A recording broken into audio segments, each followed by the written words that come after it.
Welcome back from the break. تو جیسا کہ ابھی ہم بات کر رہے تھے ایکسپیکٹیشنز کی، ایکسپیکٹیشن کے علاوہ ایک اور چیز ابھی میرے ذہن میں آ رہی تھی، وہ یہ کہ ایکسپریشن، جب آپ اپنے جذبات کا اظہار نہیں کر سکتے اور جو الفاظ کے تھرو یا اپنے ایکشنز کے تھرو بھی، اگر ایک لڑکی ہے وہ ڈاکٹر بننا چاہتی ہے اور اس کے گھر والے کہتے ہیں نہیں تم ڈاکٹر نہیں بن سکتی یا تم وکیل نہیں بن سکتی، اور اس کو معلوم ہے کہ میں قائل کرنا چاہوں بھی تو قائل نہیں کر سکتی، جس کو لرنڈ ہیلپلیسنس کہتے ہیں نا، وہ چیز آ جاتی ہے. تو یہ چیز بھی ایک بہت بڑا فیکٹر ہے اس طرح کا. تو پھر کیا ہوتا ہے کہ ہمارے جو اندر رہ جاتی ہیں ہماری خواہشات اور جو کانفلکٹس اندر رہ جاتے ہیں، وہ پھر ہمارے جسم کے تھرو باہر آتے ہیں، جسمانی سمٹمز بن جاتے ہیں. ٹھیک ہے. جس میں چیخنا چلانا بھی ہو سکتا ہے، آواز کا بدل جانا بھی ہو سکتا ہے، جس میں پیٹ کا درد بھی ہو سکتا ہے جو کسی ایکس رے میں نہیں آئے گا، جس کا ریزن نہیں سمجھ میں آئے گا، بیک کمر کی درد بہت کامن ایک چیز ہے. بالکل. اور سر کا درد بھی ہو سکتا ہے. اور بعض صورتوں میں لڑکیاں جب اپنی پین بتا رہی ہوتی ہیں تو وہ ایک ایگزیجریٹڈ فارم ہوتی ہے جس میں بہت سارے ایڈجیکٹیوز ڈالے ہوتے ہیں. مثلاً بازو میں درد ہے مگر اتنا شدید جیسے آگ لگی ہو، اس قسم کے الفاظ بھی ڈلے ہوتے ہیں.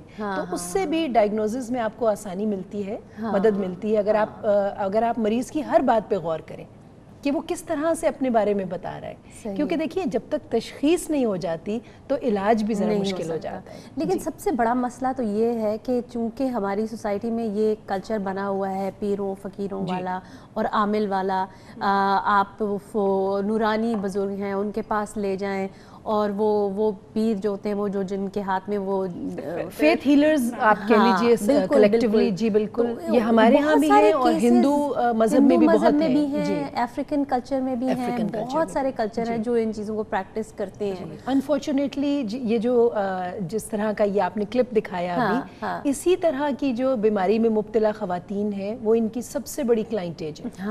سب سے بڑی کلائنٹیل جو ہے نا ان کی، وہ خواتین ہیں جن کو یہی مرض ہے جو اس بچی کو ہے جو آپ دکھا رہے ہیں. بالکل. اور ابھی ہم کلپ میں اور آگے بھی دیکھیں گے، بٹ مجھے پورا یقین ہے کہ ان کا پہلا جو ہے طریقہ علاج وہ یہی ہوگا، یہ فیتھ ہیلرز ہی ہوں گے، یہ جھاڑو والے بابا ہوں گے، یا کوئی عامل ہوگا یا کوئی تعویذ ہوگا کہ ہماری بچی کے اوپر آسیب آ گیا ہے اور اس کو بچا لیں. تو یہ کیسز جو ہیں کس طرح ہم سیپریٹ کر سکتے ہیں یا پتہ چلا سکتے ہیں کہ یہ واقعی ایک سائیکولوجیکل ڈس آرڈر ہے؟ کیا سائنز اور سمٹمز ہیں جن کے لیے ہمیں دیکھنا چاہیے یا واچ آؤٹ کرنا چاہیے؟ دیکھیں، when we are talking about psychological symptoms وغیرہ اور ڈائگنوسس، تو ہم لوگ کے پاس ڈفرینٹ سائیکولوجیکل ٹولز ہوتے ہیں ٹو ایویلیویٹ. ٹھیک ہے. جن میں سے ایک جو ایز اے سائیکولوجسٹ سب سے پہلے ہم لوگ یوز کرتے ہیں مینٹل اسٹیٹس ایگزامینیشن. ٹھیک ہے. اس کے اندر آپ کا آ جاتا ہے کتنی ریالٹی بیسڈ ہے، آپ کی جو تھنکنگ پروسیسز ہے وہ آ جاتی ہے، آپ کے بیہیویئرز آ جاتے ہیں، ہر چیز کو وہ کیٹر کر لیتا ہے. ٹھیک ہے. سو آپ کو کسی پیپر پینسل ٹیسٹ کی بھی ضرورت نہیں ہوتی ہے اور آپ اسی وقت ایک چھوٹی سی تصویر بنا سکتے ہو کہ اس کے ساتھ یہ ہو سکتا ہے، یہ پرابلمس ہیں. پھر آپ آہستہ آہستہ ان کو رول آؤٹ کر سکتے ہیں کہ یہ ہے یا یہ نہیں ہے. مگر اگر آپ پیپر پینسل ٹیسٹ اپلائی کر لیں تو وہ جو ہمیں شکوک ہوتے ہیں وہ بہت جلد ختم ہو جاتے ہیں. مطلب ایک سائیکالوجسٹ کا یہ بہت امپورٹنٹ ٹول ہے کہ وہ ٹیسٹنگ ضرور اپلائی کریں. کیونکہ اگر آپ ٹیسٹنگ اپلائی نہیں کریں گے اور سبجیکٹو فیصلے کریں گے تو پھر ہمارے میں غلطی کی گنجائش بہت زیادہ ہے. وہ غلطی کی گنجائش ہو جاتی ہے. پھر یہ ایک سائنس نہیں رہے گی، وہ پھر ایک آرٹ بن جائے گی اسی کی طرح جیسے یہ دوسرے باب. تو اس لیے یہ ضروری ہے کہ ہم ضرور ٹیسٹنگ اپلائی کریں، آبزرویشن بھی کریں.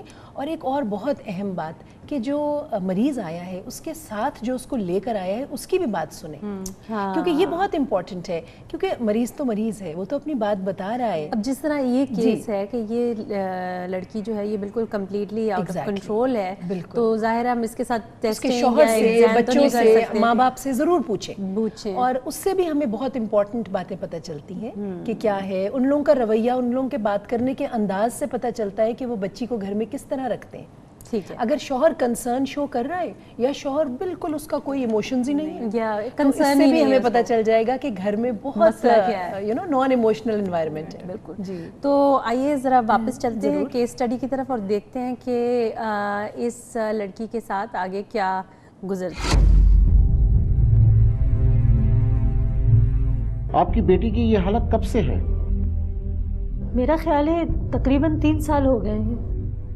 تو ان 3 سالوں میں آپ نے اس کا کسی سے علاج کروایا؟ اس کا بھی کوئی علاج ہوتا ہے ڈاکٹر صاحب؟ 3 سالوں میں کبھی اس بابا کے اور کبھی اس عامل کے پاس، جس نے جیسا مشورہ دیا کہ فلاں کے پاس چلے جاؤ، فلاں کے پاس چلے جاؤ، آسیب اتر جائے گا، مگر فائدہ نہیں ہوا، بلکہ اس کا آسیب تو اور خطرناک ہو گیا. سائمہ کی شادی زبردستی تو نہیں کی گئی؟ بالکل نہیں، دونوں کی شادی میں والدین کی رضامندی اور ہماری خوشی شامل تھی. ہمارے درمیان تو کبھی کوئی لڑائی بھی نہیں ہوئی، اور میں پوری کوشش کرتا ہوں کہ ہر طرح سے اس کا خیال رکھ سکوں.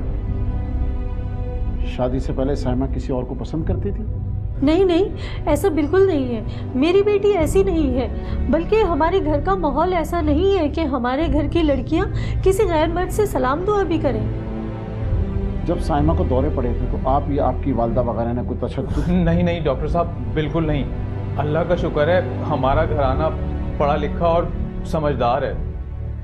کیا سائمہ کو شادی سے پہلے بھی اسی طرح کے دورے پڑتے تھے؟ نہیں، ایسا تو کبھی نہیں ہوا، لیکن خاموش سی ضرور رہنے لگی تھی. منہ میں کچھ بڑبڑاتی رہتی تھی.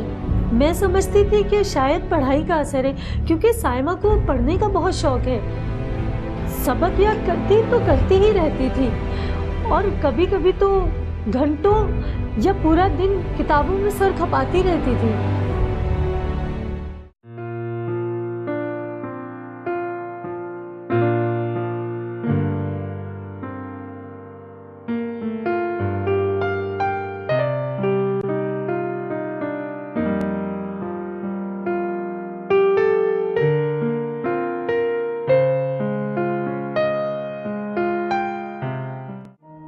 شادی کے بعد سائمہ کے بدلتے ہوئے رویے کو آپ نے کب نوٹ کیا؟ شادی کے 3 مہینے بعد ہی سائمہ نے خاموش سا رہنا شروع کر دیا تھا. میری امی سائمہ سے گھر کے کام بھی نہیں کرواتی تھی، مگر سائمہ خود ہی زبردستی گھر کے کام کیا کرتی تھی. پھر سائمہ خاموش رہنے لگی تو اس نے گھر کا کام کرنا بھی چھوڑ دیا. اس کا دل مجھ سے گھبرانے لگا، اور اس کا دل گھر میں بھی نہیں لگتا تھا. بس کہتی تھی کہ میرا دم یہاں گھٹ رہا ہے، میری سانسیں چلی جائیں گی. زور سے چلاتی تھی، پھر ہنستی تھی. وہ مردوں کی طرح باتیں کرنے لگی کہ دفع ہو جاؤ، میں تمہیں مار دوں گا، میرا پیچھا چھوڑ دو، مجھے یہاں سے جانا ہے، کوئی میرا انتظار کر رہا ہے، اور اسی طرح کے جملے بولتی تھی. مس سائمہ کو ہوش آئی ہے.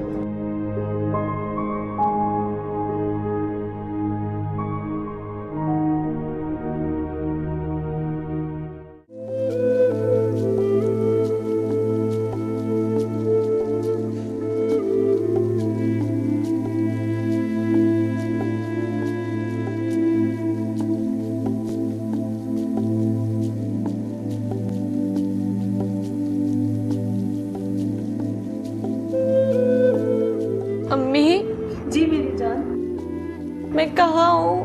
بیٹا آپ اپنے ڈاکٹر انکل کے پاس ہیں.